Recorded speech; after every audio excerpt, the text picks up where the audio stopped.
There are a lot of shows from my childhood that have stuck with me, such as SpongeBob for its comedy and world building, and many Cartoon Network shows such as The Amazing World of Gumball, Regular Show, and Adventure Time for their serious and comedic stories.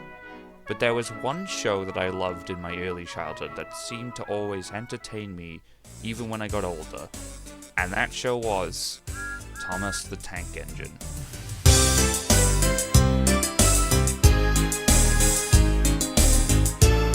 I loved Thomas as a kid. It always enamored me with its characters and settings on the island of Sodor.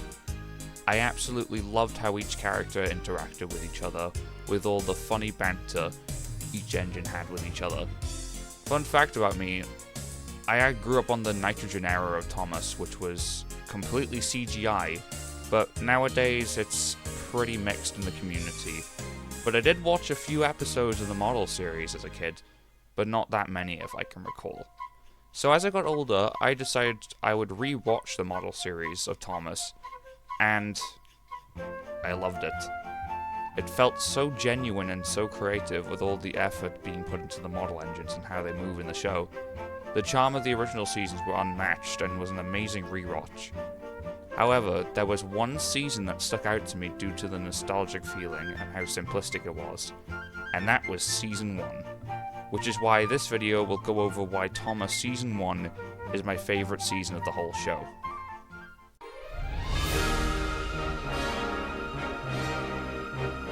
Since the 80th anniversary of Thomas is happening as of this month, I thought it'd be cool to explain why I love Season 1 of Thomas so much. Season 1 has a very nostalgic and relaxing feeling, in part due to the legendary narration by the ex-Beatle Ringo Starr. If I'm being honest, Ringo Starr is my favourite narrator of the whole show. He has such a calming tone to his narration that makes watching the first season so enjoyable. So I tip my hat off to Ringo for such a brilliant performance. But that's not the only reason why I love the first season, and that obviously would be the characters.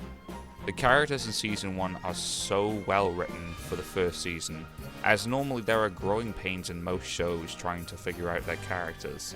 But Thomas didn't struggle, due to most of the season being based on the original Railway books, which Britt Allcroft used to shape the show we know today.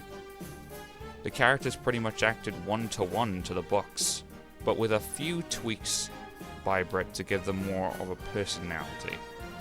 For example, Thomas in the books was cheeky and a bit dickish most of the time, which is how he acted through the season, but there were instances where he was more caring to the other engines on the railway, which gave him more personality in the first season, and many characters followed suit.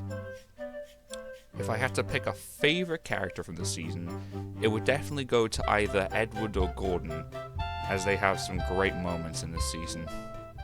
I can't do it. I can't do it. I can't do it, puffed Gordon. I will do it. I will do it. I will do it, puffed Edward. Edward pushed and puffed and puffed and pushed as hard as ever he could. And almost before he realized it, Gordon found himself at the top of the hill. I've done it. I've done it. I've done it, he said proudly. This is why Season 1 is my favourite. It has so many great character moments through the season that make it so rewatchable and special to many people, including me, and I will forever cherish it. To sum it up, Thomas the Tank Engine Season 1 has so many great qualities to it, and it shows where the show would go from here, and gave life to the entire Thomas show itself, which is a show I will forever treasure for the rest of my life. And I will forever treasure that cheeky little engine with 6 small wheels, a short stumpy funnel, and a short stumpy boiler, and a short stumpy dome with all my heart. This is Marcy, signing off. Until next time.